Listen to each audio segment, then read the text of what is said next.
Langsung ni kita dah start dah. Ini PHEV. Kita dalam IMA 7 PHEV. Kalau korang tanya, boleh tak tayar isi bateri nak pakai EV je? Boleh. Ni. Kosong minyak, bateri je ada. Ada bateri je. Tipu lah kau. Tak boleh bawa lah. Ni aku masuk gear.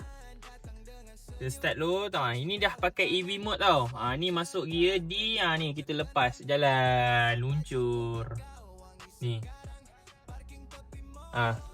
EV mode. Reverse balik. Ni. Ada.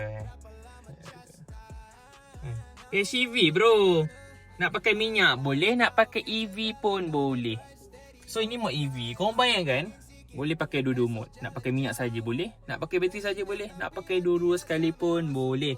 Boleh pilih dalam infotainment. Electric, hybrid, engine. Paling suggestion letak kat hybrid. Nanti pandai-pandailah sistem komputer ni bagi tahu. Okay, kalau minyak habis dia pergilah ke EV.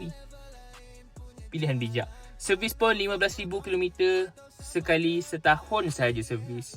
Berminat dengan PHEV, mungkin korang consider tak berapa suka dengan X90 yang baru, tak ada hybrid. Ni hybrid. Harga pun lagi murah. Cepat-cepat PM. Nombor kat bio, link kat bio. Trade-in saya buat, free delivery saya buat dengan free gift yang menarik. Bye, Assalamualaikum. Ciao.